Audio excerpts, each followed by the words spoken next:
Então, boa tarde aqui para todos. Hoje estamos reunindo aqui de novo e agradeço de novo aqui o Corisco que se deu espaço. Espaço extremamente ótimo. Extremamente ótimo não existe, né? Mas é um espaço extremamente agradável, eu ia falar. Hoje nós estamos recebendo aqui o Silvio Medeiros. O Silvio é um publicitário renomado, 3 vezes ganhador do Leão de Cannes. 4? Caramba, nem dá tempo de uma semana para outra o Silvio ganhar outro Leão de Cannes, a gente não tem nem como contar mais.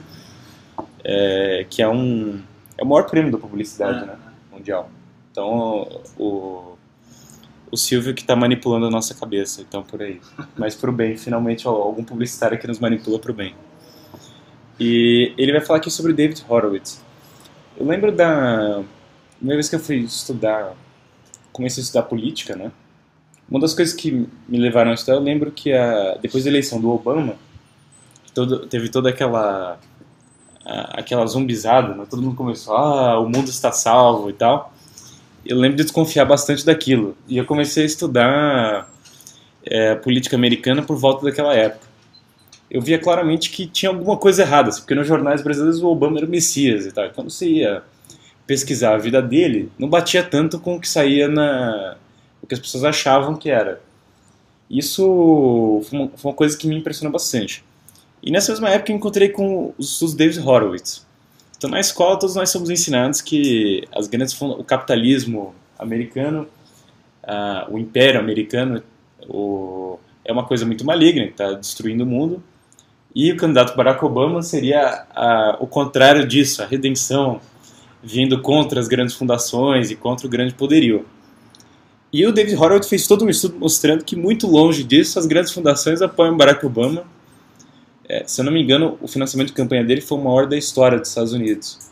Inclusive, se você somar praticamente todos os candidatos a presidente antes do Barack Obama, não dá o financiamento de campanha dele. Então daí vocês tiram que ele ser contra o grande capitalismo não faz tanto sentido assim, com tanto dinheiro. E figuras assim, das mais poderosas do mundo apoiavam ele. Então se ele é tão contra o Wall Street, eu não sei por que o Wall Street financia tanto ele. E os estudos do David Horowitz foram alguns dos que me impressionaram mais. Então eu acho que para entender a conjuntura atual do mundo, é importantíssimo esse tipo de estudo. A influência das grandes fundações, grandes empresas na nossa vida é muito grande. E sem considerar ela, nós estamos tratando da política de maneira utópica, como se fossem, são ideais abstratos apenas. Bom, são ideais abstratos com muito dinheiro por trás deles e com muitos interesses específicos. Então, sem me estender demais, o Silvio certamente vai expor o tema de maneira brilhante, certeza. Então, vou deixá-lo aqui agora. Então, obrigado aí pela introdução do Guilherme. Eu sou um pouco mais humilde do que o Richard Dawkins, então eu não me auto-intitulo brilhante, como ele. Bom, eu vou tentar, na verdade, mais compartilhar com vocês um pouco do que eu estudei sobre a vida do David. Eu não divido completamente as minhas visões políticas e existenciais com o David, né? Não preciso nem me aprofundar muito nisso. Eu vou expor aqui as ideias dele, não necessariamente todas elas eu sou de acordo, mas eu vou tentar focar muito mais nas técnicas da arte da guerra política, né?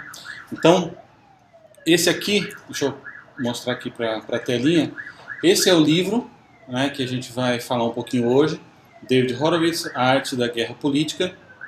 Esse livro, ele não foi publicado no Brasil, não é um livro que tem uma publicação traduzida no Brasil. Eu tive a sorte de conseguir um livro autografado do David. E eu vou contar então rapidamente para vocês primeiro um pouco da história, quem que é esse cara que a gente está falando, até para a gente entender o peso das palavras dele e o peso da visão dele sobre o jogo político nesse momento, né? Então, primeiro, o David Horowitz, ele nasceu em 1939, né? E ele é filho de pais comunistas.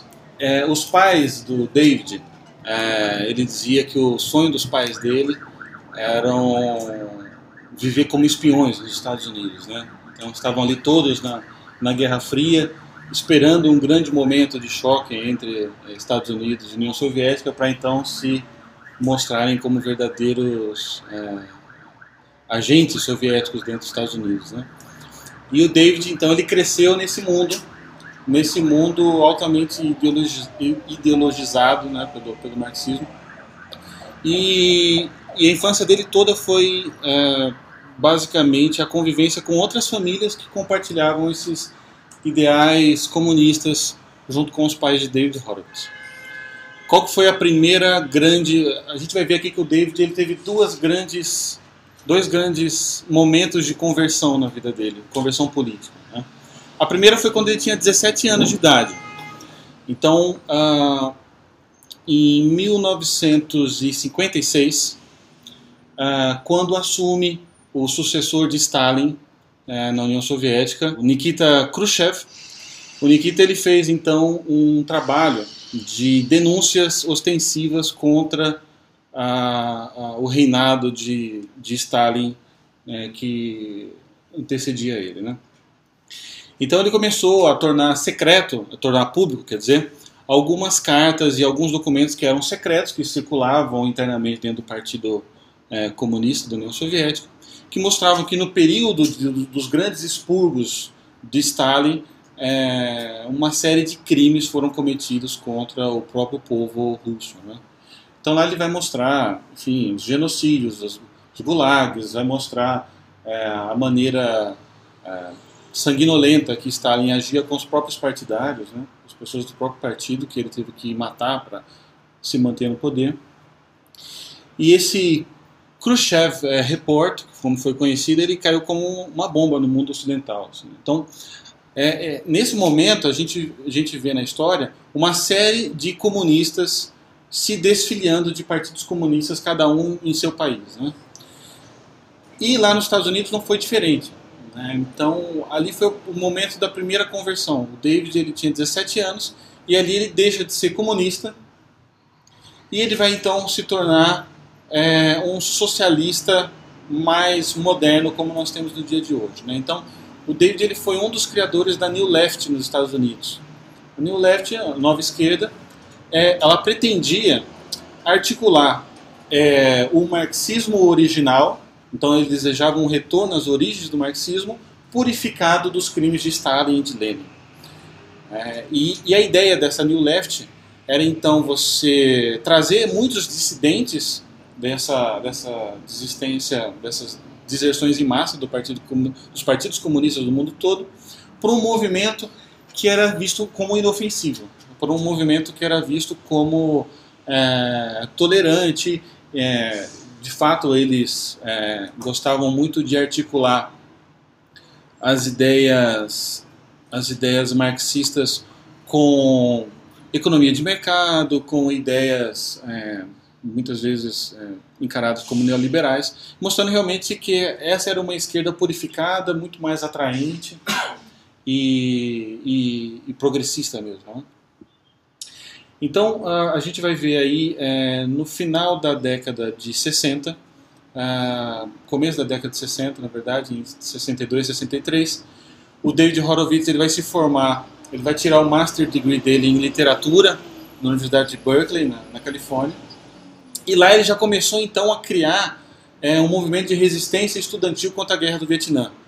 Ele foi um dos que lançou as primeiras bases de militância ideológica contra a ocupação americana, ajudando o Vietnã do Sul a derrotar os comunistas do Vietnã do Norte.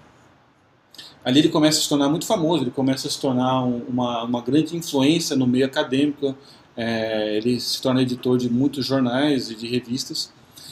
E em 1964, o David ele se muda para Londres. E lá em Londres ele vai se tornar pupilo de nada menos do que o biógrafo de Stalin e de Trotsky, que era Isaac Deutscher. E ali, então, do lado de Isaac, o David então, ele começa de fato um processo quase de reciclagem de todos os principais conceitos marxistas para a New Left. Então ele vai retrabalhar o conceito de imperialismo, ele vai retrabalhar o conceito de luta de classe, e vai tornar tudo isso muito mais apetecível. Então, tirando as pedras do sapato de Lenin e do passado de Stalin e transformando a New Left, então, numa água completamente potável e purificada de qualquer perigo totalitarista, né? Essa era a ideia dele. E aqui eu não estou dizendo também que o David ele fazia isso mal intencionado, muito pelo contrário. Ele realmente acreditava, né, que se o marxismo voltasse às origens, era possível realmente a criação do mundo novo, desse mundo utópico, etc. Né? Eu não sei se acho que é o Nelson Rodrigues que dizia, vocês podem me corrigir, que ele desconfiava de um jovem que não fosse socialista, né? Um jovem que não é socialista não tem coração, mas uma pessoa já de meia idade que continua socialista, aí é que ele não tem coração mesmo, né? Essa frase já foi atribuída a 1 milhão de pessoas, né? Sei lá quem criou isso aí. Sabe, de onde vem. Exatamente. Mas é natural, você vê, né? Os jovens são idealistas mesmo e muitas vezes eles são munidos dessas boas intenções. E em 1970, então, o David ele volta, ele escreve 3 livros em Londres, que vai se tornar assim o guia do escoteiro neocomunista nos Estados Unidos, e ele volta para os Estados Unidos em 1970, e lá ele vai ser editor de uma revista chamada Humperts. Na Humperts, ele se torna realmente o principal expoente da intelectualidade da New Left nos Estados Unidos, né? E é ali que começa, então, o evento que vai mudar a vida do David para sempre. Naquele mesmo ano, ele vai ser apresentado para o líder dos Panteras Negras, se chamava Huey Newton. Então, ele é apresentado para o líder dos Panteras Negras, pelos seus amigos da New Left, e o David, ele ficou, então, ele se ofereceu para se tornar o fundraiser dos Panteras Negras dos Estados Unidos. O Huey Newton,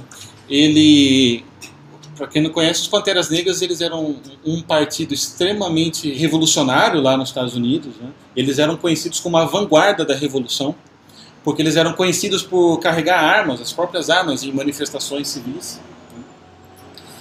E o Huey Newton ele estava preocupado com essa imagem extremamente revolucionária dos Panteras Negras, e ele dá uma diretriz para os Panteras Negras de que eles começassem a se enculturar muito mais nas comunidades locais, né? E rompessem um pouco com aquela imagem que eles passavam de perseguidos políticos e começassem realmente a ajudar as comunidades. Então o David ele se coloca como um levantador de fundos para 150 crianças, filhos de Panteras Negras, para a construção de uma escola para essas crianças. E nesse momento, David, que já era muito ocupado na questão literária, ele traz uma amiga dele, da revista Humpert, para ajudar ele a cuidar dessas contas bancárias que ele tinha acabado de abrir, e para que ela cuidasse desse levantamento de fundos, né? Essa mulher ela chamava Betty Van Patter.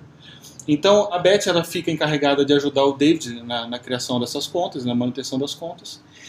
E algum tempo depois, a Betty aparece boiando na Baía de São Francisco, né? Então um dia o David acorda, vai para trabalhar, cadê a Betty? Não está lá. Onde que está a Betty? Ninguém sabe. Então daqui a pouco a polícia descobre o corpo da Betty boiando na Baía de São Francisco. Para ele aquilo foi um choque absoluto. Era uma grande amiga dele. E aí ele começa a averiguar o que aconteceu, quem matou a Betty, né? E ele vai e começa a conversar com os policiais. E os policiais sabiam quem tinha matado a Betty. Era um dos Panteras Negras. E aí ele falou, bom, mas então vamos fazer uma investigação. E os policiais ficaram muito reticentes, não queriam levar a cabo a investigação daquilo. Então ele foi conversar com os federais. Os federais não deram a mínima. Aí ele foi conversar com o promotor não deu a mínima. Ele foi conversar com os amigos dele do mundo editorial da New Left. Bom, uma de nós aqui, né? Nós falamos tanto da defesa das mulheres, uma mulher que foi morta, e vamos investigar isso. E o que ele recebeu em troca? Um silêncio absurdo. Na época ele chegou a escrever um artigo para New York Times, e no dia da publicação do artigo dele, ele recebeu um aviso dizendo que tinha acontecido uma falha na impressora do jornal e não deu para imprimir, e aí depois não conseguiram mais espaço. E o David então foi encontrando uma sequência de portas de aço que eram intransponíveis, e ele entra numa crise existencial absurda, por 3 motivos. Primeiro, a sua ideologia de orientação marxista até aquele momento, que ele tinha dedicado a vida toda dele, que ele recebeu de herança dos pais, era incapaz de dar uma explicação para o caso. Porque ele construiu uma vida toda em cima de um futuro brilhante, um futuro onde todos são bem-vindos, um mundo igualitário, um mundo justo e fraterno, e de repente uma amiga dele é morta por um Pantera Negra, que é a vanguarda da revolução, por esse mundo brilhante, e os amigos dele, que se diziam ser os portadores da consciência social, se mostram sem qualquer consciência e sem qualquer peso na consciência por essa queima de arquivo. Então, segundo, a totalidade dos seus amigos dentro da New Left viam o David como um risco para eles. Então ele começou a se tornar isolado. Começaram a isolar o David, e ele entendeu que a própria insistir na convivência com esses amigos da New Left era um risco para a vida dele. E terceiro, ele começou a ver como na verdade não existia uma preocupação com a verdade, porque o próprio fato dele mencionar que a hipótese de que os Panteras Negras haviam matado a amiga dele era compreendido pela New Left como um ato de traição. Então ele se viu de uma maneira tão cercada que ele entrou numa crise existencial. Depois disso ele ficou 9 anos em silêncio, sem escrever nada, sem ter aparições públicas, porque realmente quando você constrói a tua vida toda baseada numa mentira, você entra em choque, você perde as pessoas que você convive, você perde seu emprego, você perde todas as suas referências políticas, você fica completamente desorientado. Foi exatamente isso que aconteceu com o David, né? Então, esse foi o principal ponto de inflexão na vida do David, né? E quem que nesse momento se colocou como pessoas que realmente tinham consciência e começaram a se preocupar com a vida da Beth? Foram os conservadores. Os conservadores foram os únicos que estenderam a mão para o David naquele momento, preocupados em investigar o que tinha acontecido, né? Então o David começou ali a levar a cabo a própria investigação, e quanto mais ele mexia, pior a coisa ficava. Depois ele acabou descobrindo que os Panteras eles eram responsáveis por dezenas de assassinatos, que reitores de faculdades, que chefes de redação, que editores de jornais acadêmicos, sindicalistas, que promotores e políticos, todos sabiam, e todos permaneciam em silêncio. Então o David ali, ele tem uma grande lição de conservadorismo nessa hora. Porque qual que é um dos princípios dos princípios do conservadorismo, né? É a descoberta e a compreensão do que é o ser humano. E ali o David, então, ele rompe de uma vez por toda com Rousseau e com a ideia do bom selvagem, né? A ideia do bom selvagem de que o ser humano ele nasce bom e de que é a sociedade que o corrompe. E ali ele viu que era exatamente o contrário.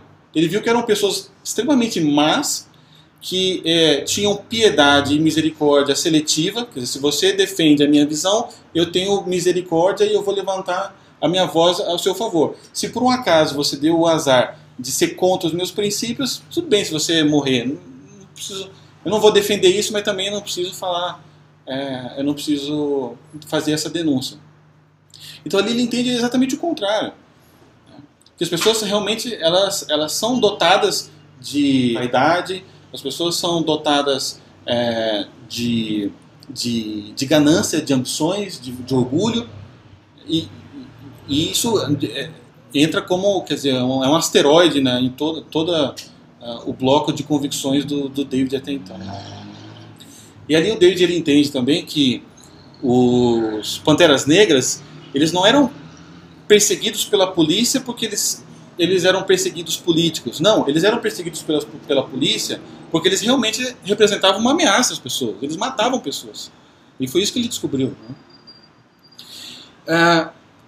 E dando sequência a esses eventos que vão culminar depois aqui na arte da guerra política, a gente vai ter um outro fato que foi fundamental nisso, para essa queda dessa venda nos olhos de David, que foi a desocupação dos Estados Unidos na Guerra do Vietnã. O que aconteceu logo em seguida, né, da Guerra do Vietnã? Nós tivemos um massacre lá naquela região, pelos comunistas, né? Então, o Pol Pot, ele cometeu o genocídio de 3 milhões de pessoas. Na Indochina, houve o maior refúgio da história da região. Foram 2 milhões de refugiados numa região super pequena. Muitos morreram em balsas e em jangadas precárias que queriam fugir. O Vietnã do Norte começou a matar milhares de vietnamitas do Sul em campos de concentração que eles chamavam campos de reeducação. Então os vietnamitas do Sul que não se adequavam nos campos de reeducação eram simplesmente fuzilados. E ali o David ele começa a perceber que todos os amigos dele da New Left também se silenciaram sobre esses crimes todos contra essas pessoas na Indochina, na Tailândia, né, no Camboja e no Vietnã. E ali ele entende que o silêncio da New Left era do mesmo tipo do silêncio que acobertou o crime da amiga dele, da Betty Van Pater. Então ali ele começou... a situação que se criou ali permitiu que ele tivesse uma visão crítica que ele nunca se permitiria se não houvessem esses fatos, né? E o David ele se pergunta, bom, quando eu estava na New Left, eu gritava por um mundo melhor, eu mesmo criei as bases para a desocupação dos Estados Unidos no Vietnã, argumentando que isso seria um favor à humanidade, o que os Estados Unidos fariam. Era uma questão de consciência e de justiça social, sair do Vietnã. E agora que os Estados Unidos saíram, ou seja, as ideias da New Left foram concretizadas, as consequências são 3 milhões de mortes por Pol Pot, outros 2 milhões de refugiados na Indochina e mais dezenas de milhares de mortes no Vietnã do Sul, e ninguém fala nada. Então, que diacho de consciência e justiça social é essa? O Eric Hobsbawm deu uma entrevista para uma revista literária nos Estados Unidos, onde o entrevistador colocou o Hobsbawm na parede e perguntou, olha, mas e se o Stalin tivesse criado aquele futuro brilhante prometido pela utopia? Você concordaria com os 20, 30 milhões de mortos? Aí ele diz, bom, se tivesse criado aquele futuro brilhante, sim, acho que os 20, 30 milhões de mortos seria justificável, né? Então, quer dizer, em nome de uma utopia, você mata, e se não der certo, não deu certo. Vamos criar um outro nome, então. Agora não vai ser mais marxismo, vai ser New Left, né? E essa foi a grande questão para o David, né? Ele fez um trabalho absurdo de transpor as ideologias marxistas para uma nova esquerda completamente purificada do totalitarismo, e daqui a pouco ele vê uma amiga dele imolada no altar da utopia, né? E alguns anos depois ele vê 3 milhões de mortos pela utopia de novo. Quer dizer, nada havia mudado. Está no DNA do marxismo a inversão da lógica e o totalitarismo, né? E o extermínio das liberdades individuais, né? Então, o David, como eu tinha dito, ele ficou 9 anos em silêncio. Na década de 80, então, o David, depois de uma grande período de catarse, né, de restart intelectual, ele teve que refazer a vida toda dele inteira. Ele cria, então, algumas frentes importantes de estudo políticos nos Estados Unidos. A primeira é a Freedom Center, David Horowitz Freedom Center, que eu recomendo que todos depois dê uma googada e procure. Ele tem um canal no YouTube com uma série de vídeos que são muito boas. Poder assistir o David Horowitz num confronto político é indescritível, né? Porque ele esteve do outro lado, ele sabe como eles pensam, ele sabe como que é o modus operandi, né, dos revolucionários. Ele criou também a Front Page Magazine, e ele criou também um instituto de apoio à liberdade estudantil. Então, recentemente ele fez de vez em quando ele faz uns relatórios, uns reports das universidades mais marxistas, mais socialistas, mais comunistas dos Estados Unidos, ele ranqueia. Na Califórnia estão concentradas as principais. E aí ele vai na Fox News, já foi na CNN, e lá ele coloca. Justamente porque ele entende que faz parte da liberdade acadêmica a apresentação de visões opostas e antagônicas. Se você elimina toda o estudo do conservadorismo, das bases da direita, da liberdade econômica, e você simplesmente dá cursos de fomento do comunismo e do marxismo, isso não é estudo de modo algum, isso é só propaganda. Como aqui no Brasil existem em muitas universidades, né? Estudos dedicados, né? Claramente dedicados a isso. E através desses estudos do David, então, ele começa, nessas frentes novas de estudo que ele abriu, ele começa a mostrar para o público conservador, de direita, mesmo, enfim, libertários, que em alguns pontos são comuns ao conservadorismo e à direita, toda a ingenuidade dessa frente contra todas as técnicas de comunicação da esquerda e dos revolucionários, né? E no ano 2000, então, ele escreve esse livro, A Arte da Guerra Política, que é o tema da nossa conversa hoje, né?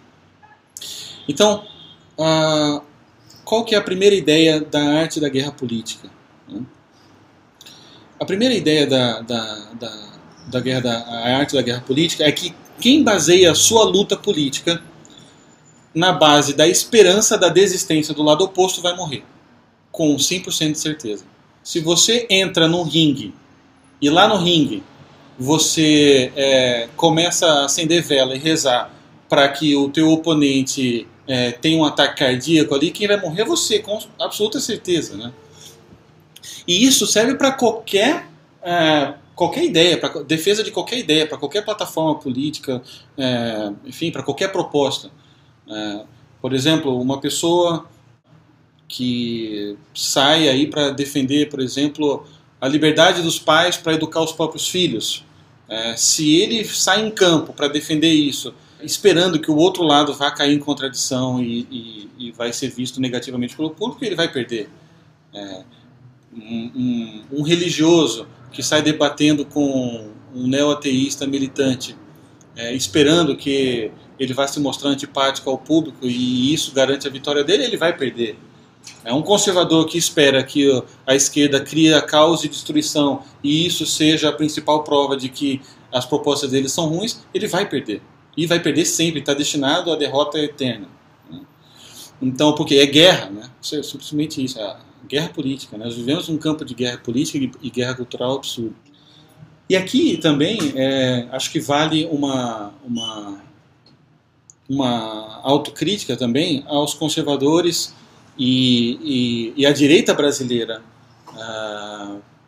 por frequentemente hostilizarem o seu público e o seu eleitorado por votarem consistentemente em revolucionários, em esquerdistas e em pessoas que querem aparelhar o Estado. Não é infrequente você ver pessoas de direita dizendo assim, o eleitor tem o político que ele merece. Isso é muito injusto e é um tiro no pé. Porque você está chamando o cara que vai colocar você ou não no poder de burro. Então, o principal tiro no pé que se pode dar num campo político é você dizer que a pessoa que precisa endossar a tua proposta é uma pessoa burra. Eu diria que o eleitorado brasileiro ele é muito mais vítima da covardia dos conservadores e dos direitistas do que da ousadia dos esquerdistas e dos revolucionários. Se a gente for dar uma olhada na recente história da República, né, da Nova República, desde Getúlio Vargas você não tem realmente uma plataforma conservadora e de direita política no Brasil consistente, militante e agressiva no cenário político. Né? Getúlio Vargas inaugurou ali uma forma populista, fascista de se governar que se perpetuou por décadas no Brasil. Né? Existe esse mito, né, de que a ditadura brasileira foi uma ditadura de direita, mas tudo bem, você pode dizer que existia um desejo de revolução esquerdista e então houve uma contra-revolução dos militares para impedir isso. Mas tira o discurso e olha os fatos, olha o que aconteceu durante a época da ditadura militar. O governo de direita conservador vai inchar o Estado a esse ponto, de sair criando estatal e se arrogando no dever e na missão de substituir os empresários no próprio país. Isso não é uma plataforma de direita conservadora em nenhum lugar do mundo. No Brasil, a ditadura militar foi de direita e criou 200 estatais. Na ditadura militar supostamente de direita no Brasil, um dos ministros da Fazenda foi nada mais nada menos do que Delfim Neto, um dos maiores especialistas no Capital e na obra de Marx no Brasil. Na época em que Delfim Neto foi ministro da Fazenda, o Brasil teve a sua economia, a produção industrial brasileira, ela foi centralizada nas mãos do Estado na casa de 70% a 80%, que é um índice muito maior do que alguns países da União Soviética, que tinham muito mais liberdade de mercado do que aqui. Bom, eu me lembro quando eu era criança, e realmente os carros no Brasil eram realmente uma coisa deprimente, né? E quando o Collor disse que o brasileiro andava de carroça, era verdade, o brasileiro andava de carroça. Então, existia, obviamente, uma liberdade de exploração comercial na indústria do automóvel no Brasil, mas era entre 3, 4 empresas, Fiat, Ford, GM, eles criaram lá a Auto Latina e pronto. Quer dizer, não tem ameaça, um mercado completamente fechado. O Brasil é um dos países mais protecionistas do mundo. Quem foi que instaurou a política do divórcio no Brasil? Que em nenhum lugar do mundo é uma política conservadora e de direita. A ditadura militar. Quem foi que criou a lei que permite ao Estado a desapropriação de qualquer pedaço de terra no Brasil? Foi o PT? Não foi o PT, foi a ditadura militar. Uma lei do Jango que eles adaptaram, né? Exatamente. Né? Então depois, quando você vê o PT e o PSDB colocando em prática ações que são realmente, aí você fala, isso aqui é agenda esquerdista mesmo, desapropriação de terra e tudo mais, eles só estão colocando em prática algo que os militares prepararam para eles. Né? E depois, quando houve então a direta já, e a gente teve a sequência ali de Sarney, Collor, Itamar, Fernando Henrique, Lula e Dilma, quem desses realmente deu oportunidade de que os direitistas, os conservadores tivessem voz ativa em qualquer coisa no Brasil? Né? Nenhum deles. Então, é muito cômodo para a direita e para os conservadores olhar e falar assim, bom, o brasileiro merece o presidente que tem. Né? Quando eles mesmos se retiraram, se acovardaram completamente do debate político e da guerra política e deixaram a ocupação nas mãos dos seus opositores, das pessoas que divergiam das suas ideias. Né? Então, esse é o primeiro fundamento do David Horowitz na arte da guerra política. Né? Você não pode hostilizar as pessoas que podem colocar você numa situação de poder político. Né? Então o David ele divide a arte da guerra política em 6 princípios. Tá? Quais são eles? Vamos lá. Primeiro princípio, a política é conduzida por outros meios. A guerra política é conduzida por outros meios. O que significa isso? Isso significa que não adianta você entrar num debate político, e aqui quando eu falo político eu quero abrir um pouco mais o espectro, não necessariamente conservadores versus revolucionários, direitistas versus esquerdistas. Isso serve para qualquer confronto, tá? De ideias. Pode ser uma pessoa que é a favor do aborto, outra que é contra o aborto. Uma pessoa que é a favor da educação familiar, outra que é a favor da educação pública. Uma pessoa que é a favor da completa privatização do transporte coletivo e outra pessoa que é a favor da estatização do transporte coletivo, que seja tudo transporte público. Isso pode ser para qualquer frente de batalha. Né? E serve especialmente para qualquer frente de batalha de ideias onde a coisa esteja estruturada de maneira triangular. Então, é você debatendo com o opositor com um terceiro te assistindo. E a tua vitória depende do apoio desse terceiro. Tá? Nada disso aqui vale para o tete a tete. Se você vai almoçar com um amigo seu que é comunista, que é, sei lá, ele tem uma divergência de 180 graus a tudo que você pensa, você não precisa usar nada disso. Porque as pessoas elas costumam se utilizar de certas máscaras e teatralidades na frente de terceiros, que isso não faz nenhum sentido quando você está, enfim, numa conversa pessoal e individual, né?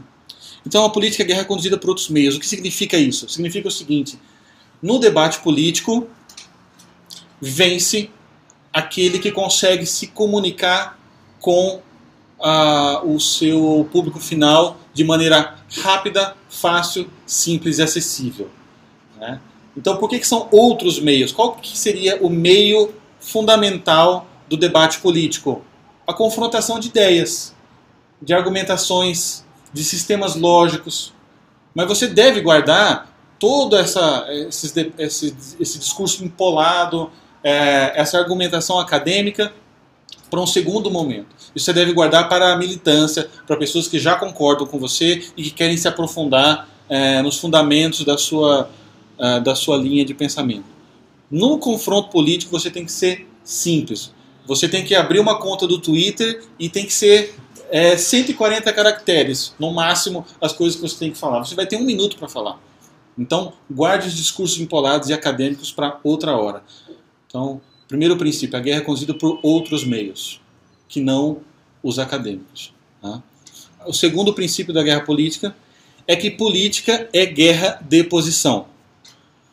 E aqui vale muito a pena a gente pensar numa imagem de um campo de batalha. Num campo de batalha, só existem 2 possibilidades de posição. Ou a pessoa é amiga ou a pessoa é inimiga. Ponto. Né? Não quando são guerras do Oriente Médio, que aí realmente você não sabe quem que é inimigo, porque tem tantas alianças e coalizões. Quando você está a favor de um lado, você descobre que esse cara tem aliança com uma pessoa que você odeia, enfim, não é o caso aqui. Mas, de geral, as batalhas elas têm só 2 figuras. Ou ela é amiga ou ela é inimiga. No debate político você precisa se posicionar rapidamente como amigo do teu público. Né? Se você não se posicionar como um amigo do seu público, você vai ser enquadrado como um inimigo do seu público. Simples assim. E a esperança de que você não será enquadrado como inimigo do público não garante que você não será depois rotulado de um ultrafundamentalista, extremista, de extrema ultrazaguilhão direita. Né? Isso não garante nada. Você ficar em silêncio e não se enquadrar como um amigo do teu público não vai garantir que o teu inimigo não vá te enquadrar como um inimigo. Né? Qual que é a razão disso, dessa guerra de posição? Muito simples. Imagina você é um refugiado, tá? No meio do deserto, você está com tua esposa e um filho no colo. E aí você avista na frente uma batalha. Tem 2 lados. Você não sabe qual dos 2 lados garante maior taxa de sobrevivência para você e para sua família ou não. Então como é que você vai analisar? Através das posições que eles assumem. Então você vai olhar a bandeira. Então você vai ver, bom, esse lado aqui tem umas bandeiras muito vermelhas, são muito sangrentas. O outro lado tem bandeira branca, azul, me parece um pouco mais amigo. Né? Se você descobre que um desses lados é a favor de uma limpeza étnica, que eles são contra minorias étnicas, que são contra judeus, são contra cristãos, enfim, estupram crianças e mulheres, e do outro lado você vê lá como no final da Vida é Bela, você vê uns tanques passando e outras crianças dando tchau para os americanos, fala, meu, é esses caras que eu quero estar lá desses caras. Então as pessoas elas vão identificar uma posição de amigo se você se posiciona realmente como um amigo num debate político. Então você realmente tem que ter na ponta da língua palavras que remetam à amizade, como esperança, como justiça, como caridade, como generosidade. Né? E é importante que você realmente tenha isso na ponta da língua, porque senão você vai ser enquadrado como um representante das elites e acabou. O Ronald Reagan, ele tem uma frase para mim que resume bem esse princípio, que significa o seguinte: se você está se explicando, você está perdendo. Então, se você está se explicando demais, não, veja bem, não, é que, não, calma lá, você já foi ferido mortalmente e você está caminhando, então, para a derrota fatalmente. Então, você precisa se posicionar. Um exemplo, depois vocês podem dar uma procurada no Google também, que exemplifica bem essa questão, é um debate do Richard Dawkins com o Giles Fraser.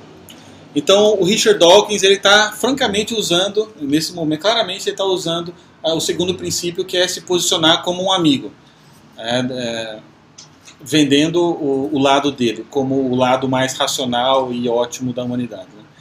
Então, o Richard Dawkins, ele diz assim, não, porque as pessoas por aí, elas se dizem cristãs, mas se você vai perguntar para elas qual que é o primeiro livro do Novo Testamento, 90% das pessoas não vão saber. Então, os cristãos não são honestos intelectualmente de modo algum. Os cristãos, eles são mentirosos. Então, o que o Richard Dawkins está dizendo? Que o meu neo-ateísmo militante, ele está do lado da razão, está do lado da verdade, e, portanto, você pode confiar em mim. Os cristãos são mentirosos, cuidado com eles. E nesse exato momento, o Giles Fraser, ele pergunta assim, qual que seria a nossa principal... nós somos... conservadores, pessoas que pensam de maneira aristotélica, né? Então você me traz um ponto de vista, um argumento ofensivo, eu vou tentar contra-argumentar e dizer, não, você está enganado. Né? Então a gente sempre está munido desse pressuposto de que o outro lado é um escoteiro, né? Que essa pessoa é muito bem intencionada e você vai tentar mostrar para ela, não, você está equivocado. O que o Giles Fraser fala? O Richard Dawkins, qual que é o nome inteiro da capa, que está contido na capa do livro Da Origem das Espécies? E o Richard Dawkins, a origem das espécies é a Ba, a Bi, a Bu, né? E aí o Giles Fraser então arrasa e diz assim, bom, você está dizendo que as pessoas que não sabem qual que é o nome do primeiro livro do Novo Testamento são cristãos que se dizem cristãos são mentirosos, né? Sendo 90% da população. Então o que a gente pode dizer do Papa de Charles Darwin, que é você, e que é a pessoa que mais defende o darwinismo social, cultural no mundo, e você não sabe o nome da capa do livro, não é nem o primeiro livro do Novo Testamento de uma Bíblia que tem dezenas de livros, é só a capa do principal livro teu, que você não sabe o nome, então eu posso julgar então que você é um mentiroso, um inimigo da racionalidade, e você é um falso, e acabou o assunto, e aí acabou mesmo. Então, quer dizer, na guerra de posição, se você se explicar, você morreu, você aceitou o golpe. Então você precisa devolver o golpe na mesma medida. Nessa hora, como que o Giles Fraser se posicionou? Ele se posicionou como uma pessoa verdadeira, do lado de pessoas verdadeiras, e o Richard Dawkins como um propagador da mentira e da desonestidade intelectual. O terceiro princípio é, na guerra política, o agressor geralmente vence. A tradução agressor, às vezes soa um pouco maquiavélica demais para nós. Mas eu traduziria para os nossos ouvidos brasileiros como o combativo geralmente vence. Não é a pessoa que sai por aí agredindo os outros, mas é a pessoa que é munida de gana e de espírito combativo. Né? E aí a gente volta para a imagem da batalha. Se você vê os dois lados se degladiando e um dos lados não tem a menor vontade de ganhar, você não vai lá pedir proteção para os caras que estão perdendo. Ninguém gosta de ficar do lado de uma pessoa que perde o tempo todo. Então você precisa se posicionar como uma pessoa de fibra e extremamente combativa. Porque esperar o golpe politicamente é pedir para morrer. Né? E aqui também a gente tem, voltando na guerra da posição, a vantagem de você se posicionar primeiro no debate, de ser literalmente a primeira pessoa a falar, é que você escolhe o terreno da batalha, que é uma vantagem absurda. Né? Então quando você escolhe o terreno da batalha, você já escolhe os argumentos que te garantem a vitória. Né? E é capaz de definir o teu oponente como um inimigo das pessoas. Então, qual que é o quarto princípio? A posição, essa posição que eu tenho falado aqui, ela é definida por emoções gêmeas, medo e esperança. Então é muito simples. A pessoa que é portador da esperança, vence. A pessoa que é portador do risco e do medo, ela perde. Simples assim. Né? E nesse princípio aqui, a gente tem um exemplo muito educativo para nós, que foi a política brasileira desde a direta já. Onde a gente começa a entender realmente como os partidos de esquerda começam a entender esse princípio fundamental da guerra política, que é a portabilidade da esperança e o enquadramento do opositor como portador do medo. Não sei se vocês se lembram qual que era o slogan do Lula em 1990. Alguém lembra? Era assim, Lula lá. Lembra que tinha a musiquinha? Lula lá. Isso foi em 90. A plataforma era Lula lá. E quem que você tinha ali do outro lado? O Collor. O Collor era muito mais esperto na guerra política. Quais foram os slogans do Collor? Foram 3. Então ele se intitulava O Caçador de Marajás. O Collor, ele dizia, Collor é progresso. E ele dizia, um novo tempo vai começar. Né?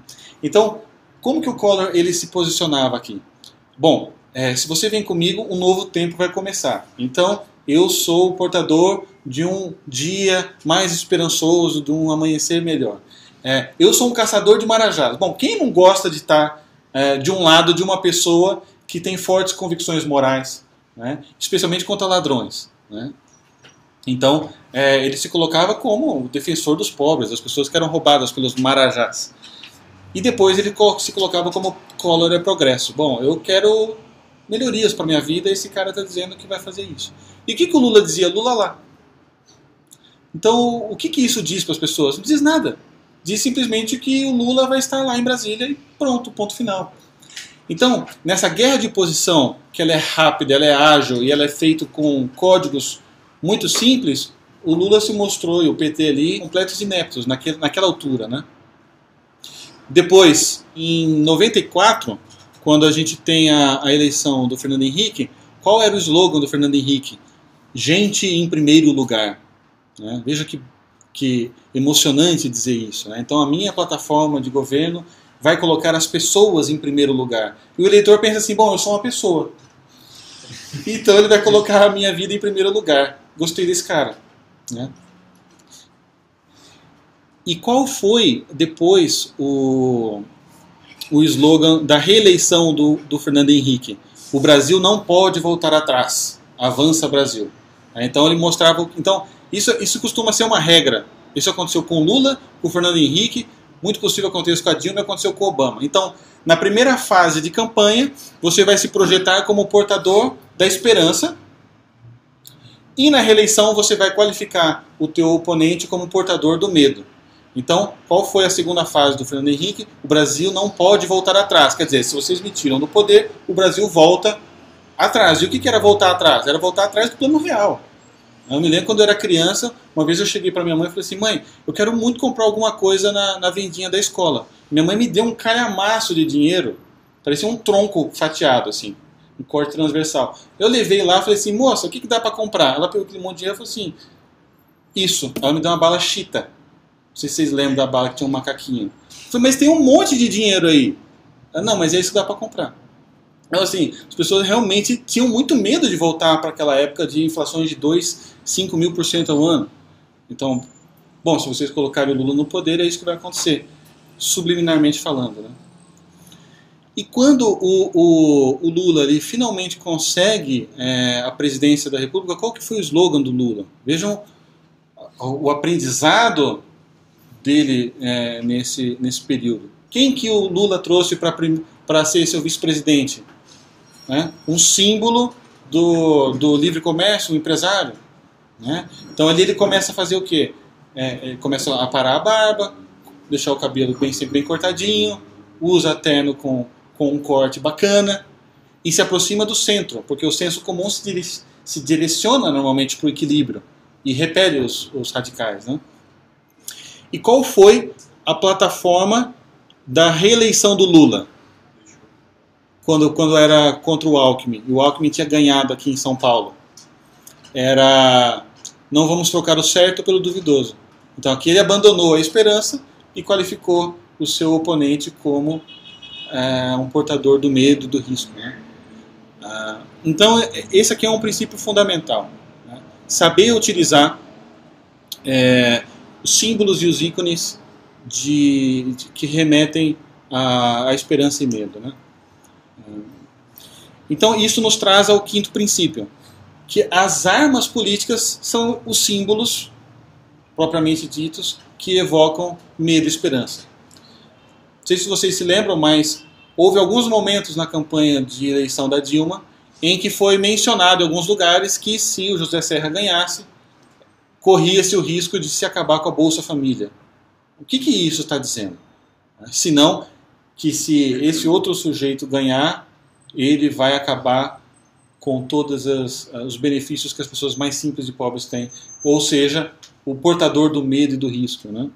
E os símbolos, esses símbolos de esperança e medo, eles são extremamente poderosos. O David Horowitz compara eles a mísseis teleguiados. Por quê? Eles não podem ser refutados, eles não são argumentos, eles são imagens. Você não refuta uma imagem, né?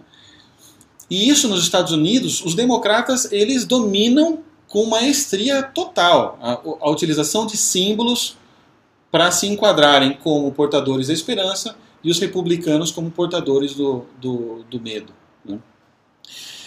Então, por exemplo, os democratas, eles têm um slogan que é comum. Qualquer democrata que abra a boca nos Estados Unidos vai dizer o seguinte: republicanos são a favores do enriquecimento dos ricos às custas do corte de benefícios aos pobres. Bom, isso é semi-verdade, mas por quê? Porque os republicanos, eles são a favores de um Estado mais enxuto e de um Estado que seja menos tributador, que cobre menos impostos. Para quê? Para gerar mais empregos, para gerar mais liberdade econômica e para que as pessoas tenham mais empregos. Existe uma boa intenção por trás da plataforma republicana.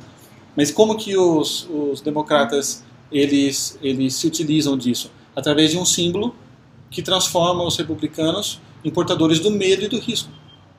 Então o David, ele cria no livro dele algumas sugestões de símbolos de contra-ataque para os republicanos, porque nem isso os republicanos fazem. Os republicanos, eles recebem esses ataques e eles ficam lá abrindo o Ludwig von Mises para mostrar que eles estão certos, né? E aí acabou, né? O cara tem 1 minuto para falar e vai falar do Mises, né? Já o nome já é super difícil. Então o David, ele fala, bom, um símbolo, um slogan muito simples e rápido para os republicanos é simplesmente assim: os democratas são a favores de mais dinheiro para os democratas tirado do bolso do trabalhador. Pronto. É isso, né? Então o que acontece? Você neutraliza o símbolo do inimigo e aí você pode falar do Ludwig von Mises, né? Então primeiro você neutraliza o teu inimigo e depois você vai entrar na argumentação um pouco mais acadêmica, né? Bom, e a própria escolha do Barack Obama pelos democratas mostra a maestria deles em trabalhar com símbolos, né? Então, quando você traz um candidato negro, você romantiza uma história de perseguição política e de luta pelos direitos cíveis dos negros nos Estados Unidos, você blinda ele naquele exato momento, né? E durante toda a eleição do Barack Obama, os republicanos foram simbolizados pelos democratas como representantes da elite branca,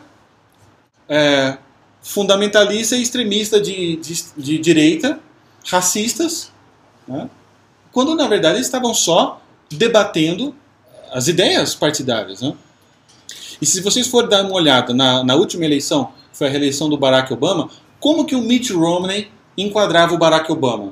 Era patético de ver. Ele dizia assim: olha, o Barack Obama, cara muito legal. O Barack Obama, bom pai de família. De fato, lá na fanpage do Barack Obama, toda semana tem uma foto dele brincando com os filhos dele, né? Bom pai de família. Barack Obama tem ideias interessantes, mas não vai ser um presidente conveniente para os Estados Unidos. E como que o Obama enquadrava o Mitt Romney? O Mitt Romney, ele é o pior cara na Terra desde Mussolini. O Mitt Romney, ele odeia as mulheres. De fato, ele é mormon, ele tem lá uma dúzia de mulheres e ele escraviza as mulheres. O Mitt Romney, ele quer que os pobres sejam mais pobres e a elite branca seja mais rica e por aí, enfim, por aí vai, né? Bom, por mais que o Barack Obama realmente estivesse forçando a barra absurdamente, qual que é a imagem final que fica para Dona Neide, que está lá passando roupa enquanto ela está ouvindo no rádio, pro cara que chega da faculdade, ele trabalhou o dia inteiro, teve que pegar 2 ônibus, chega em casa à tarde, aí tá lá a mãe e o pai dele assistindo o debate político, ele está passando pela sala. Né? O que essas pessoas que são indiferentes com o processo político, que não se interessam, o que sobra de tudo isso? Sobra ou um inimigo ou um amigo. Ou, mesmo que eu não me enquadre como um amigo, o fato de eu posicionar o outro como um inimigo do povo já basta para eu saber que esse cara é meu amigo. Né? E aqui, falando dos símbolos do meio da esperança, qual foi o principal pôster do senhor Barack Obama? Né? A foto dele com as cores americanas, com esperança escrito embaixo. Hope. Então, a vantagem de se posicionar primeiro. Se eu me posiciono como esperança, o que sobra para o meu opositor? O desespero. Depois, a utilização de causas, né? Yes, we can. Então, o que sobra para o opositor? Não, nós não podemos. Né? Qual foi outra plataforma, né? Lembram-se do Collor? Progresso. Obama é progresso. Né? Então, sol nascendo. Né? Sol nascendo, com as famílias indo em direção a essa árvore do Jardim do Éden. Né? Redenção chegou. Redenção chegou. A assessoria de imprensa do senhor Barack Obama trabalhando numa única mensagem focada. Outra coisa que não exige entre os conservadores e a direita é um foco numa mensagem única, forte. Né? Então é muita dispersão. E o que a plataforma democrata mirou? Nós somos portadores da esperança, do progresso e nós podemos. A capa da Rolling Stones, a New Hope. Né? Você tira, você acha que estão falando do Guerra nas Estrelas. Né? A New Hope. Não, é o Barack Obama nessa luz celestial, o Messias. Né? Ele com a auréola. Né? A auréola, exatamente. Aí o discurso do Barack Obama, né? I'm hopeful because of you. Eu tenho esperança por causa de você. Então é esperança, esperança, esperança, esperança, esperança, esperança, esperança.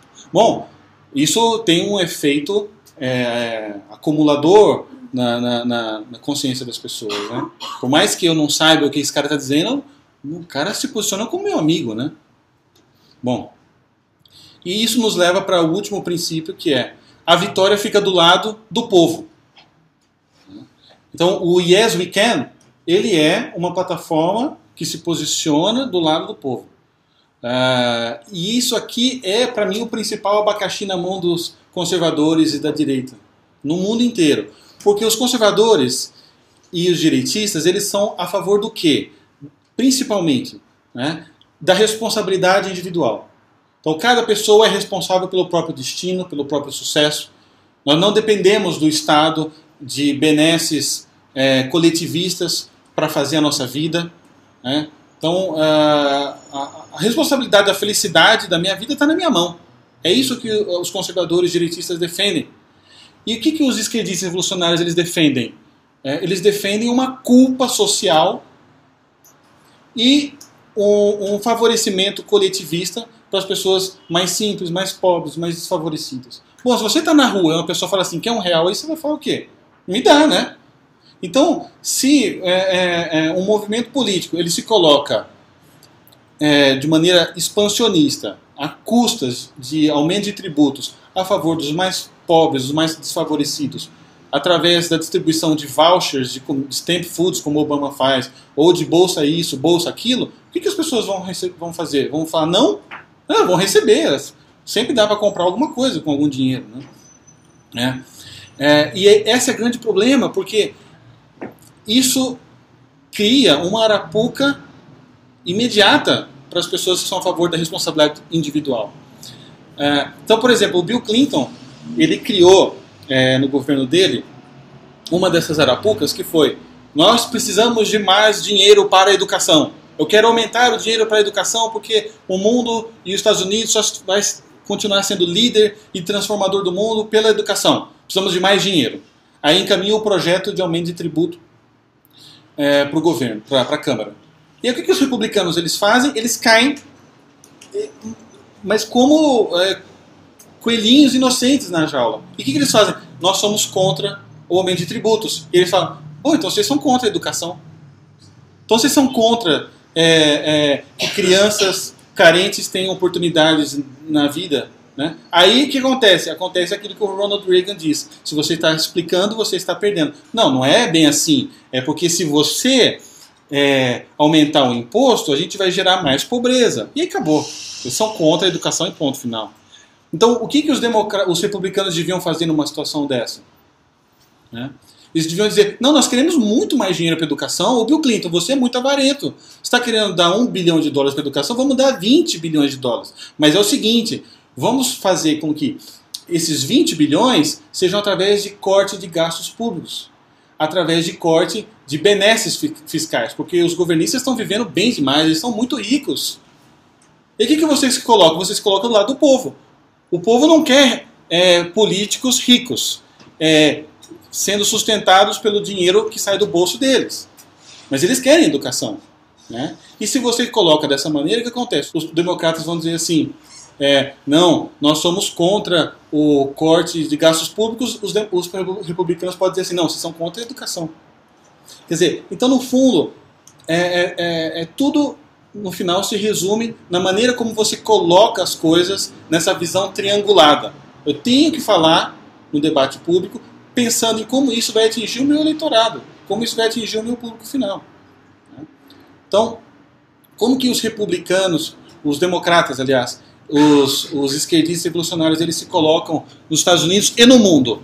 Nós somos a última esperança que fica entre os representantes das elites, que são a direita, e os conservadores, e entre as mulheres, os negros, as crianças, os pobres e os idosos. Né? E isso, muitas vezes, vai soar como verdade. Né? No Brasil, por exemplo, você vê alguns poucos pontos de criação de pensamento de direita vindo de quem? De pessoas que são riquíssimas. Quando você vê lá, às vezes, o Fórum da Liberdade, Instituto Milênio, são gente podre de rico. O que essas pessoas comunicam para as pessoas mais pobres? Aí eles vão lá e fazem um stand mostrando a casa com tributação alta e a casa sem tributação. A casa com tributação alta é uma favelinha. A casa sem tributação é uma casa muito legal. Só que quem que vai entrar lá? Que pobre que vai entrar lá para ver esse stand? Né? Se ele tem um valet park na entrada. Então, eles vão enquadrar os direitistas, os conservadores, os liberais, como pessoas que são representantes da elite. E o que acontece? Os representantes das elites não precisam de ajuda do eleitorado de modo algum, porque eles já são ricos o suficiente. Né? Então a vitória está do lado de quem? A vitória está do lado do povo. Se os conservadores, se a direita não conseguir amarrar as suas propostas políticas em atos concretos que beneficiem as pessoas mais simples, mais desfavorecidas, ela nunca vai chegar ao poder. Nunca. Isso nunca vai acontecer. E a coisa ela chegou num tal modo que hoje nós temos um monopólio da benfeitoria na esquerda. Né? Então a esquerda ela faz propostas muitas vezes escabrosas. Né? E se uma pessoa se coloca como contrária, a reação natural dela é assim: como você ousa se opor a isso, seu branco representante das elites? Né? Poxa, mas isso não é verdade. Né? Então, inclusive existe um livro que eu trouxe aqui, eu não tenho o livro, mas eu tenho a capa do livro, que chama Who Really Cares? Que é um livro que foi escrito pelo Arthur Brooks, onde ele faz um estudo científico mostrando quais são as pessoas que realmente são mais interessadas no bem-estar das demais. E ele chega numa conclusão do livro dele que é: os cristãos conservadores doam até 100 vezes mais do que os esquerdistas e do que os defensores da expansão do governo, né? Então, assim, a gente não precisa ter medo de dizer que a direita se preocupa com os pobres e os conservadores se preocupam com as minorias, porque isso é verdade, né? E muitos são religiosos, são munidos de motivações cristãs e sabem que eles precisam fazer caridade, eles precisam de obras também, né? Esse estudo é interessante, porque ele, quando começou, ele queria provar o contrário, né? Exatamente. Ele fez o estudo para provar o contrário. Quando ele começou a estudar, ele entrou em desespero, assim, e depois terminou e aceitou a realidade. Exatamente. Vale muito a pena, né? Então, para a gente ir indo encerrando, a gente viu esses 6 princípios, né, da guerra política. Existem algumas considerações muito práticas, né? Então, por exemplo, uma das que eu quero fazer é uma rotina muito frequente, que não é exatamente um princípio, mas que deve ser incorporado nos princípios, que é a rotina da rotulagem, né? A rotulagem ela serve como um símbolo, que não pode ser refutado, que gruda e não sai mais. E ele é extremamente bem usado pela esquerda e pelos revolucionários no Brasil e no mundo todo. Então, por exemplo, né, a gente viu um tempo atrás algumas pessoas pró-vidas, né, no Brasil, que conseguiram aprovar numa instância da Câmara o Estatuto do Nascituro. O que diz o Estatuto do Nascituro? Vale a pena todo mundo entrar na internet e ler. É um projeto de lei super pequeno e que pode ser resumido na seguinte proposta.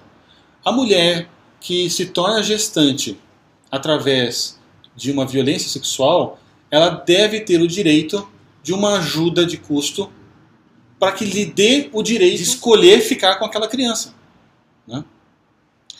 É simples assim o Estatuto do Nascituro. O que o movimento pró-aborto disse em seguida que o Estatuto foi... Bolsa Estupro, né? Esse é o Bolsa Estupro. Bolsa Estupro é uma cilada, porque ele não pode ser refutado, porque não é um Bolsa Estupro. Mas se você for perder tempo explicando que não é um Bolsa Estupro, você já caiu no erro de se explicar, e isso não significa que você aceitou a facada e você já está morrendo. Então, o que o movimento precisa? O movimento pró-vida precisa? Ele precisa de 10, 15 mísseis teleguiados simbólicos na ponta da língua para devolver isso, né? Então, assim, você está dizendo que o Estatuto do Nascituro é o Bolsa Estupro, eu vou dizer que a tua ideia, ela representa uma indústria do aborto que só se interessa por algumas mulheres. Ponto. Né? Ou o lobby abortista, ele só quer o aborto, ele não quer a mulher. Coisas simples e rápidas, mas que sejam capazes de neutralizar, e baseadas na verdade, né? E aí depois que você neutraliza, aí você entra com toda a argumentação acadêmica, enfim. Nessa questão da rotulação, é que o senso comum ele costuma caminhar para o centro, para as opiniões mais comedidas, mais equilibradas. E a esquerda usa muito uma tática que é de rotular todas as pessoas que discordam deles de ultraconservadores de direita, de extrema direita, né? Eu trouxe até um chartzinho aqui, ó, que é muito engraçado. Então ele diz aqui o espectro político. Então você tem da esquerda extrema até a direita extrema, né, passando pelos moderados. Como que hoje funciona a rotulação a partir da extrema? Então você tem uma esquerda iluminada e depois você tem fascismo, e o último ponto é a Veja, né? O Veja é pior do que o fascismo. Bom, não é verdade que nos grupos de esquerda você tem alas revolucionárias? Que você tem fundamentalistas totalitários? Não é verdade que existe isso? Pessoas que são leninistas de coração, apaixonados, né? Pessoas que defendem a luta armada. Não existe isso. Então por que nós não falamos disso? E não os rotulamos como eles se representam, né? Então isso também é outra coisa para se levar em conta. Eu quero trazer aqui só um estudo de caso muito rápido e simples que nos ajuda a ver como a tática da aproximação ao povo e as pessoas simples ele funciona, que foi o plebiscito do Estatuto do Desarmamento. Então, no Estatuto do Desarmamento, a gente teve um plebiscito que, de um lado, você tinha ONGs como o Sou da Paz, entre outras, ONGs que recebem muitas arrecadações através de doações, e você teve uma campanha feita quase exclusivamente com celebridades da Globo, fazendo comerciais na TV, dizendo que todos eram a favor da paz e que nenhuma pessoa queria, na verdade, ter uma arma em casa porque os filhos poderiam pegar e morrer, né? Então, e eles tinham muito dinheiro, os filmes eram muito bem feitos, e você tinha, do outro lado, as pessoas que eram a favor do direito de posse de arma, do direito à legítima defesa. Os comerciais eram toscos, super pobres, mas eles chegaram num argumento que garantiu a vitória para eles, que foi o seguinte, que foi só guerra de posição e a vitória está do lado do povo. As celebridades que estão na TV dizendo pelo desarmamento total são as mesmas pessoas que moram em prédios com 38 seguranças e que só saem de casa com carros blindados e seguranças armados. Enquanto as pessoas simples e pobres, especialmente as pessoas que moram em regiões rurais, essas pessoas elas não têm dinheiro para ter segurança privada. Se eles pegam o telefone e ligam para a polícia não vai chegar nunca, e essas pessoas vão estar nas mãos dos bandidos. E as pessoas simples e as pessoas mais desfavorecidas e que estão muito aquém do processo de debate político, elas entenderam isso, se identificaram. Puxa, é verdade.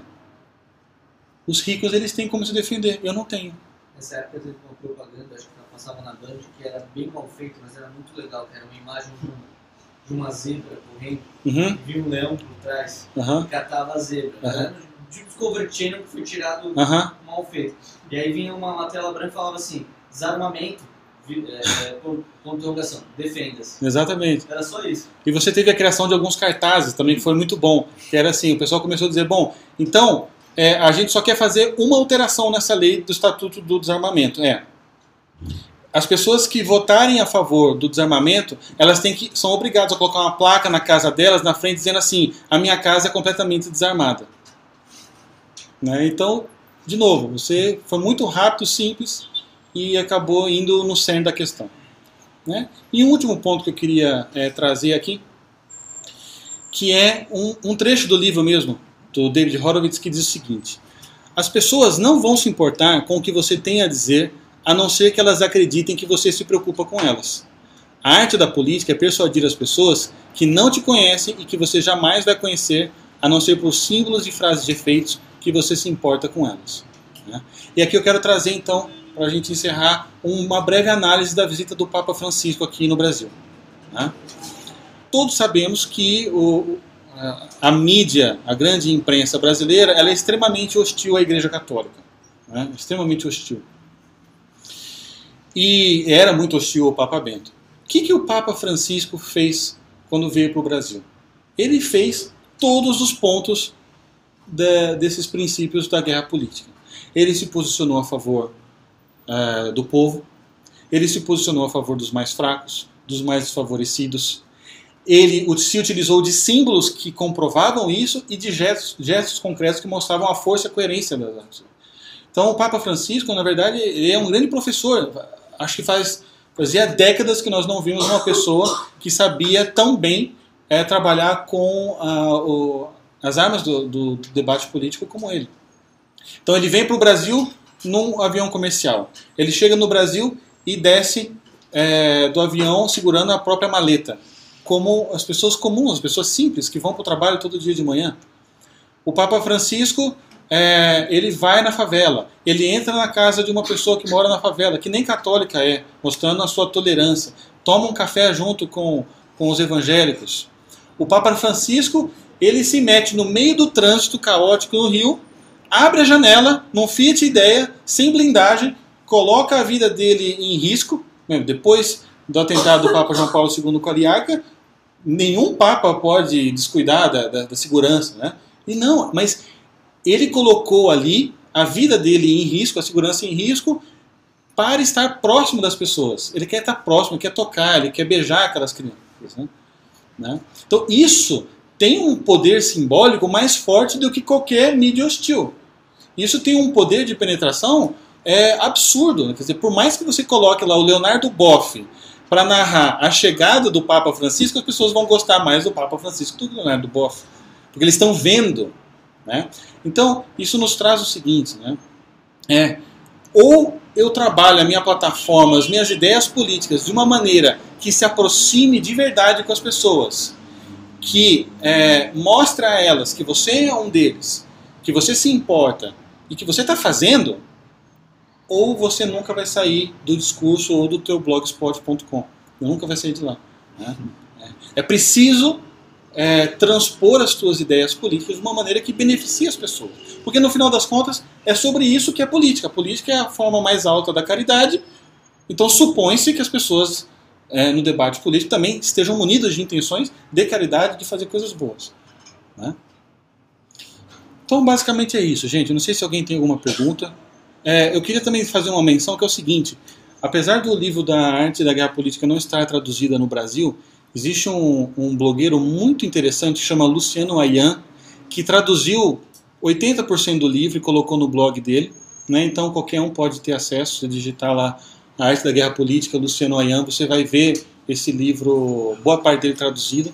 O Luciano, ele tem um trabalho muito interessante. Ele é um ateu, mas ele é um ateu com muita honestidade intelectual. Frequentemente você vê ele, inclusive, defendendo cristãos contra truques de neo-ateístas como Richard Dawkins, que não tem honestidade intelectual nenhuma. Então depois vale a pena dar uma olhada. Não sei se alguém tem desejo de fazer alguma pergunta.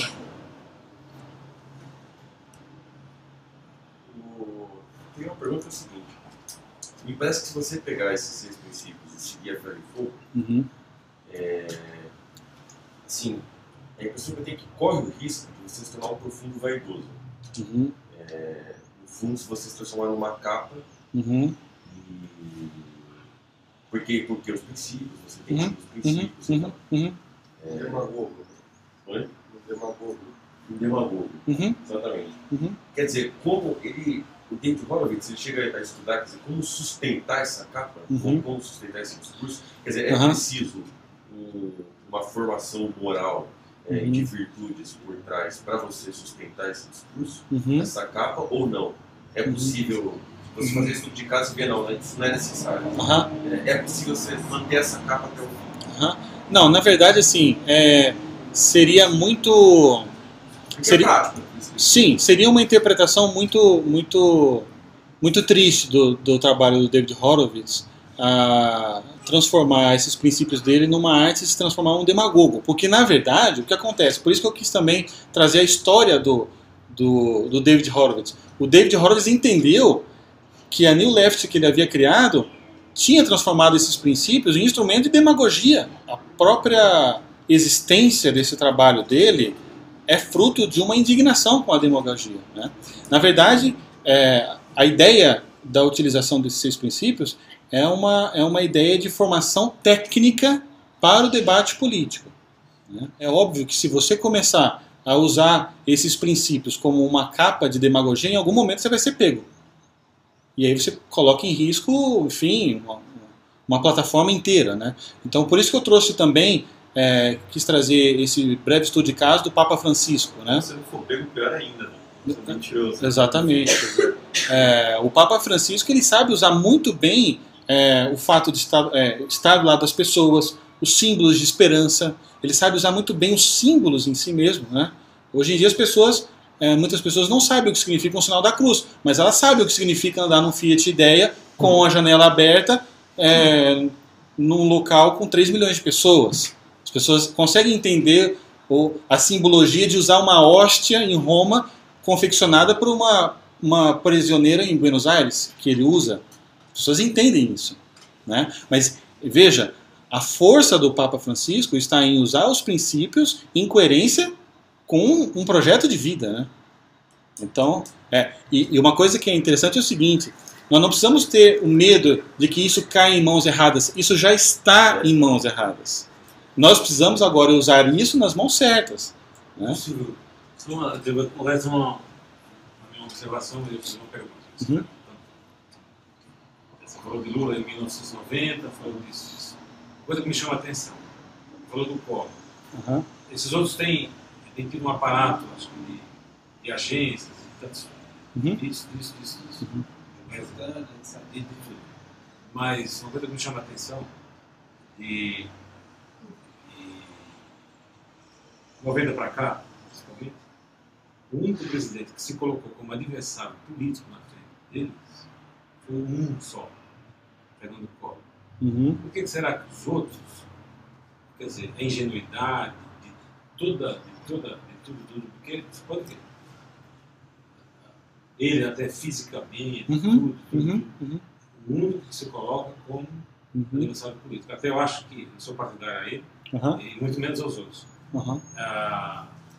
Mas até eu acho que na última eleição, se Serra se coloca como adversário político de Dilma, de Lula no começo, ele tem ganhado a eleição, então eu acho que ele tem ganhado a eleição. Só se ele se colocasse como adversário político. O Collor se colocou como adversário político, de tudo, pessoalmente, político, tudo. Não, sou adversário dele. Por que os outros não chegaram? Eu acho que os outros estão distantes de receber isso.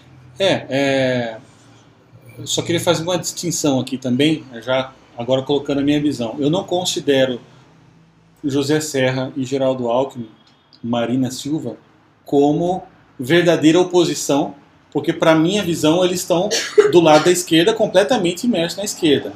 Com a exceção que o PSDB talvez seja um pouco mais moderado, mas ainda é a direita da esquerda, né? Então o PSDB foi um dos partidos de esquerda que não assinou o Foro de São Paulo. Então, assim, é um pouco mais moderado, mas se você for ver o que sobra na prática, também é um Estado grande, aparelhado, enfim, muitas vezes bastante demagogo também. Agora, eu acho também que ali o Collor tinha um momento político muito único, né? A gente tinha acabado de perder o Sarney, tinha acabado de sair da ditadura militar, então foi o primeiro momento ali. Então todo mundo era a oposição de todo mundo, praticamente. Mas eu acho que isso ele tem. E você acha que ele tem até hoje? Eu acho que ele tem. Eu não acompanho muito a vida dele. Eu não acompanho. Há poucos tempos eu vi uma entrevista dele no News. E eu acho que, por exemplo, até a vez que ele fez, dizem assim, que ele teve essa conchava com o Lula, mas foi uma questão só de estratégia para ele não sair da vida política. Quer dizer, pode ser um erro, pode ser uma coisa. Mas ele tem isso. E eu realmente vejo isso em muitos poucos políticos hoje em dia, né? Então, um erro estratégico que eu acho que foi fundamental na candidatura do José Serra foi ele se colocar como amigo de Lula. Bom, então eu tenho dois amigos do Lula. Eu tenho a Dilma, que é amiga do Lula, e eu tenho o Serra, que é amigo do Lula. Mas uma é muito mais amiga do Lula do que o outro. O Lula disse que é amiga dele. E o Lula disse que é amiga dele. Simples assim, né? Então por que eu vou votar num que é menos amigo de um cara que eu acho super legal? Eu vou votar em quem eu acho que é muito mais amigo e o Lula está dizendo que é amigo. Né? Então, assim, quer dizer, que oposição é essa, né? Então aqui entra aquele princípio de que o agressor geralmente vence. Né? Quer dizer, o combativo geralmente vence. Olha, eu acho que ele é o único que eu acho que, independente de qualquer coisa, se ele se candidato a presidente hoje contra Dilma, é o cara que faz mais barulho, vai fazer pelo menos mais barulho. Eu acho que é o Collor. Será polêmico com certeza. Mas, por exemplo, o cara vai fazer mais barulho e eu acho verdade. Eu acho que ele se queimou. Ele se já é engraçado, eu acho. Vai ser engraçado, vai ser tipo um tiririca, né? Mas assim, uma coisa que eu me lembro, por exemplo, a última pergunta do último debate político entre Serra e Lula. Quer dizer, é o momento, assim, é o último momento antes das pessoas saírem de casa para ir votar. Qual foi a grande pergunta de José Serra para Lula? Como que o Lula encarava o preço do transporte urbano, né, do ônibus? Isso, você está de que lado, né? Então é óbvio que nesse momento você vai para onde tem mais convicção, onde tem... Pensei que você ia falar do Collor. Que um dos debates do Collor, a última pergunta foi: Lula, aonde você vai trabalhar? Ele levantou uma série de coisas. Que até o aparelho de som que você comprou foi protestado porque você não pagou. Aonde é que você vai morar? Então. É bem diferente. Completamente diferente, né? Exatamente. Então esse tipo de postura você não se vê mais hoje em dia, né? Eu lembro de ver quando teve a eleição das primárias, né? O Mitt Romney se postando nos debates e as pessoas diziam as coisas e ele falava, não, mas o Barack Obama, na verdade, ele tá do lado certo e tal. Sim. E aí eu fiquei imaginando assim, quando teve o Mitt Romney tinha um financiamento de campanha gigantesco comparado a todos os outros. Muito, muita diferença. Mas os candidatos que chegaram perto dele eram candidatos com mínimo financiamento. O Rick Santorum foi o que quase deu uma chance. Só que ele não teve nem dinheiro para concorrer em vários estados para ver a diferença de campanha. E naquela altura estava muito claro qual é a vitória, porque se você candidata sobre a plataforma de que você é a favor do candidato que você está indo contra, qual é a chance disso? Não, é muito pequena. Aí você realmente depende da militância. Militância vai ter que tirar voto no Apesar de ter mais dinheiro, né? Porque o Reagan também não era um candidato tão bem financiado quanto outros. Os Bush tinham muito mais dinheiro do que o Reagan para concorrer. Mas ele era um gênio dessa arte. O Ronald Reagan, quem tiver a oportunidade de assistir o debate do Ronald Reagan com o Jimmy Carter no YouTube, é uma preciosidade. Né? Então ali você vê realmente a pessoa que encarna todos esses princípios, né? E muito bem humorado, né? E tira sarro do Jimmy Carter. Ele não ofende o Jimmy Carter, ele não pulveriza o Jimmy Carter, mas ele cresce de um jeito que transcende, né? Aqui no Brasil eu acho que o personagem, independente de posições aí, é o Maluf, né? O Maluf nos debates ele destrói. Era um sarrista. Ele tira sarro e aí ele... As pessoas podem... Ele pode ter 90% de reprovação, mas quando termina o debate, o pessoal, puta, o Maluf é gênio. O Maluf ele tem um lance que é o seguinte, o Maluf ele não se esquece nunca do nome de todas as pessoas que ele conhece. Vocês já ouviram falar disso, mas se o Maluf ele vem aqui hoje, ele pergunta o nome de todos, daqui 6 anos ele vai ver vocês, ele vai saber o nome de todos. Então realmente isso passa uma pessoa que se preocupa com o indivíduo, né? O Maluf nesse sentido domina, né? O Reagan, na eleição na Califórnia, ele fala que ele ganhou a eleição, na verdade, quando ele foi visitar a Universidade de Berkeley. A Universidade de Berkeley era o centro do socialismo ali na Califórnia. Onde o David Horowitz estava. Exato. E o segurança falou para ele, vamos ali pelas portas do fundo, você entra e fala com o diretor. E aí o Reagan, nessa hora, abriu a porta do carro, pulou para fora, né? E o segurança pirou nessa hora. E ele vai andando pelo meio porque tinha uma manifestação gigante ali contra ele, dizendo que ele era fascista, não sei o que, ele estava ali para matar todo mundo. E aí ele vai andando, caminhando lentamente, assim, no meio da manifestação. E a foto da vitória dele é uma quantidade imensa de pessoas abrindo espaço para ele em volta dele e ele sozinho ali no meio da foto. Pois é. E aquela foto foi a foto estampando a vitória dele para governador da Califórnia, que era uma coisa pensada para uma pessoa das posições dele, inimaginável, uma coisa muito estranha. E depois, você falou do aborto, eu lembrei de outra, ele tem um discurso sobre o aborto, que ele fala assim, nós vivemos num país que teve escravidão. Então, como nós podemos viver de novo se algumas pessoas podem escolher quem vai viver e quem vai morrer?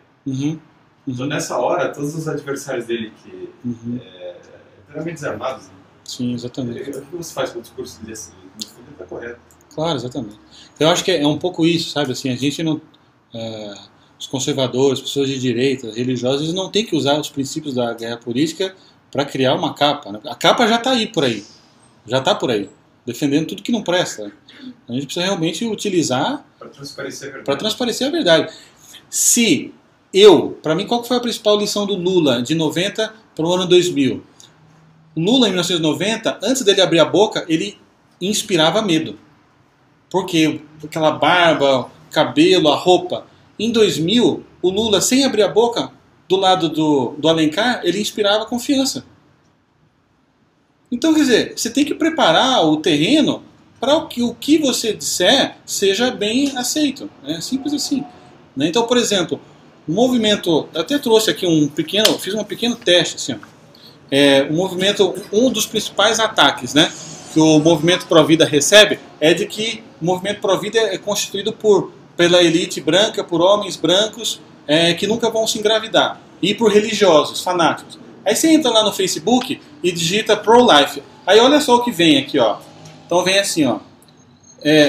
Pró-vidas seculares. Ateístas contra o aborto. Nova onda feminista contra o aborto. Pagãos contra o aborto. Feministas pela vida. Bom, essas pessoas existem. E a própria presença delas já acaba com metade do arsenal do lado pro aborto. Se não todo. Então, por isso que a genialidade de usar o Barack Obama como primeiro presidente negro, né? Se você não votar no primeiro presidente negro, você é racista, né? Então, é preciso... tem um vídeo de uma... Acho que é a esposa do professor Nery, na Câmara lá em Brasília, denunciando a indústria do aborto, dizendo como as mulheres são instrumentalizadas, né? Esse vídeo é um sucesso, porque é uma mulher falando. Claro, é perfeito. É perfeito. E ela fala, nós mulheres. Todo tempo ela fala, nós mulheres estamos sendo. Aí, por exemplo, com todo o apreço que eu tenho a Dom Augusto, que foi no programa Na Moral do Pedro Bial essa semana, confrontar contra o Dr. Drauzio Varela, quer dizer, fazer o jogo deles, né? E um religioso lá para falar contra a distribuição de embriões. Sendo que você tem mais centenas de cientistas, todos os tratados de biologia no mundo dizem que a vida humana começa na concepção, todos, né? Então, o que você precisa? Você precisa de um cientista chegando no programa Na Moral do Bial com uma carriola de pedreiro, com todos esses livros, e ele vai sentar do lado desses livros. E ele vai ficar o programa inteiro lá dos livros. E quando o Drauzio Varela falar que o embrião é uma simples conexão de compostos químicos, você vai mostrar esses livros do teu lado. Acabou. Você entende? Então, é preciso trabalhar com esses símbolos para que a verdade e o bem seja comunicado da maneira certa. É preciso tirar os ruídos. Se fosse uma mulher cientista, melhor ainda. Se fosse uma mulher cientista, melhor ainda. Não. A participação do Dom Augusto, ele é médico, né? Ele fez o que pôde. Mas o símbolo que fica é qual? O enquadrado pela esquerda. Eu tenho ciência versus religião. Mas eu vivo no Estado laico, então vamos rejeitar a religião. Enfim, quer dizer, você não pode deixar que o debate se encaminhe para um lugar que é ruído, que é falsidade, né? Bom, ninguém está pretendendo fazer uma mudança no Código Penal ou na Constituição colocando pedaços do catecismo. Não se trata disso. Mas é isso que transparece, né? Uma outra coisa, por exemplo, uma notícia que eu trouxe aqui, ó. O mesmo jornal, Folha de São Paulo, noticiou o seguinte, né? Alckmin privatiza turismo em Parque Cachoeira e Caverna. E aí, outra notícia, na Folha de São Paulo, cidade vai repassar Pacaembu ao setor privado por 30 anos. Então é o seguinte, o Alckmin, que está no Palácio dos Bandeirantes, e nós queremos que ele saia de lá e dê lugar para o senhor Padilha, do PT, esse cara deve ser nomeado como entreguista. Ele tem que ser inimigo do povo. Então o que o Alckmin faz? Privatismo ou turismo no parque. E o Haddad nem é citado. O Haddad é personificado como cidade, na outra notícia. Cidade vai repassar o Pacaembu ao setor privado. Olha que notícia legal. É rigorosamente a mesma coisa. Só que um é qualificado como um entreguista e o outro nem aparece e é a cidade que vai repassar. Olha que cara legal, né, o Haddad, né? Quer dizer, o trabalho aqui é para tirar o ruído, a estática. Tem muito ruído, estática e hostilidade. E de vez em quando surgem uns Gandalfs, assim, igual o Papa Francisco. Ele chega, bota o cajado dele lá, "You not pass", daí pum! Toda estática e toda hostilidade cai por terra, porque ele é a coerência em pessoa, né? Então é isso que a direita precisa, né? E se a direita quer ajudar as pessoas, ela vai precisar trabalhar isso aí. Então, eu vejo que tem um meio que tem sido usado muito pela esquerda, inclusive nas últimas eleições com Haddad, que é o uso da igreja no componente político, né? Sim. Então, a gente viu no início da campanha do Haddad, ninguém conhecia, o pessoal pensava mal no brasileiro, foi complicado, daí ele apareceu no Padre Marcelo. E aí abriu um pouco, né? Sim, depois totalmente. Entrevista, que ele foi fotografado Daí o Fernando deu uma entrevista falando, né, eu não conheço o passado do candidato, a gente só abre as portas, né? Então, por mais que não compartilhe com as visões da igreja, esse pessoal está fazendo palanque político das igrejas, e não é de hoje, né? Sim. A gente viu nas últimas eleições presidenciais também, na Canção Nova, também foi aberto espaço para fazer a primeira leitura. A Dilma fez uma carta aos cristãos. Sim, sim. Lembram? Antes, com promessa de que não ia legalizar o aborto e tudo mais. Comovente, né? E aí ele nomeou logo em seguida a ministra Eleonora. Acho que tem um papo. E aí em seguida traz a Eleonora Minuti para ministra. Né? Mas isso é estar do lado do povo. Esse é o sexto princípio, né? E infelizmente os cristãos são muito inocentes nesse jogo político. São os idiotas úteis, né? Desse processo político, né? Diversos que não eram, né? Papa Pio X, por exemplo. Não. Eu estou dizendo nesses casos específicos, não estou generalizando, né? Mas nesses casos específicos aqui, infelizmente, muitos foram instrumentalizados, né?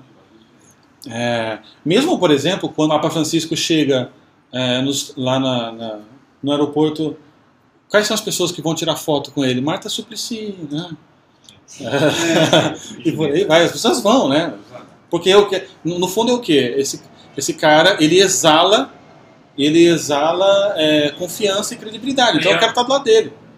Uma coisa que você falou aí antes, Ana Matheus, uma coisa que tem uma cultura disso, desassociar a palavra agressividade. Desassociar a palavra agressividade. Associa a palavra agressividade em muitas coisas. Sim. Verdade. A pessoa desassocia. Ela é agressiva, ela vai lá e tira foto com ele. Ela usa. Sim. E as pessoas, pai, mãe, diga assim, você vem. Não, isso é muito agressivo. Não, isso é agressivo. Sim. A cultura de todo mundo, de menino até avô, desassociar essa palavra agressividade. Tem que ser agressivo. Sim, a pessoa sim, tem que ser agressiva. Isso faz parte de uma estratégia um pouco maior, que é descrita pelos... Desassocia tudo.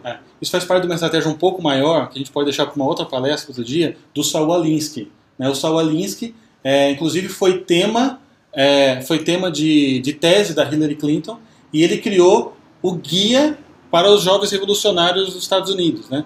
E uma das táticas que o Saul Alinsky ele coloca é justamente a tática da ridicularização, né? Que do David, imagino por ser uma alma nobre, ele não colocou aqui a ridicularização, mas para os esquerdistas existem muitos outros princípios, né? Muito. A mentira é um princípio. A ridicularização, o Saul Alinsky ele descobre que as pessoas elas têm muito medo de se ficarem isoladas e sozinhos. Isso corresponde a uma espécie de morte social.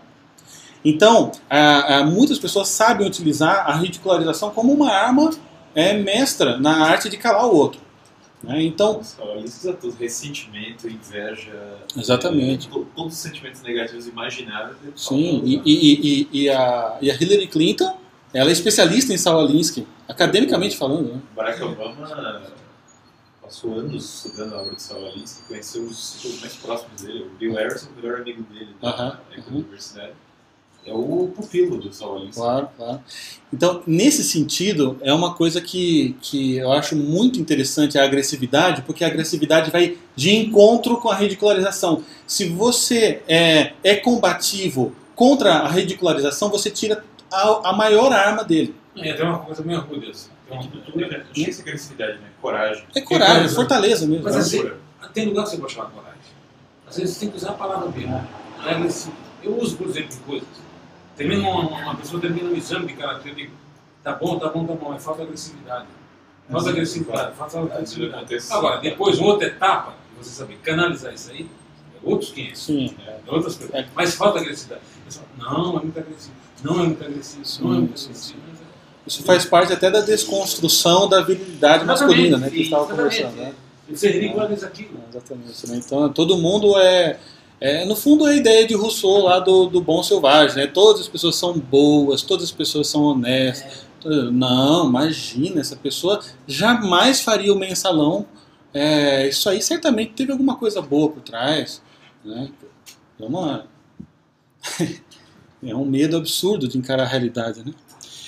Então, vamos encerrando aqui. Eu agradeço a a todos aí pela paciência, né?